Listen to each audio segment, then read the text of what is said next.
এবছর যদি BJP by chance জিতে যায় না, তুই ভাবিস না যে বাঙালিরা বাঙালি থাকবে। এই ওয়েস্ট বেঙ্গলে বাঙালিরা থাকতে পারবে না, তোকে আমি বলে দিলাম। অবাঙালিতে ভরে যাবে পুরো ওয়েস্ট বেঙ্গল।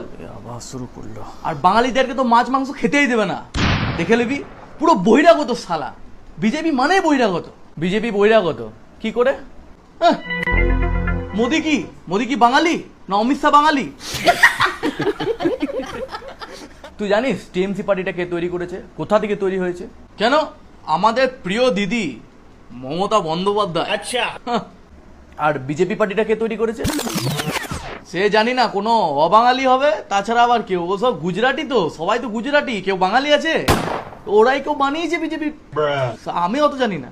আচ্ছা, তা জানবি কেন?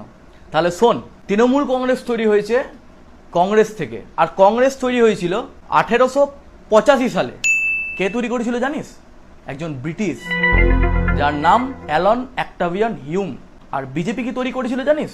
ডক্টর শ্যামাপ্রসাদ মুখার্জি 1951 সালে। আর শ্যামাপ্রসাদ মুখার্জি একজন বাঙালি। তাহলে ওই বিজেপি পার্টিকে বহিরাগত বলার আগে একটু পড়াশোনা করে আসবি, আর অ্যাকচুয়াল বোঝ যে কে স্থানীয় আর কে বহিরাগত। লোকের কথায়, কিছু নেতাদের কথায় হুটহাট করে কাউকে কিছু বলতে যাস না। হাতে সেলফোন রয়েছে, একটু গুগল করে নিবি, ঠিক আছে? হ্যাঁ, অন্ধভক্ত।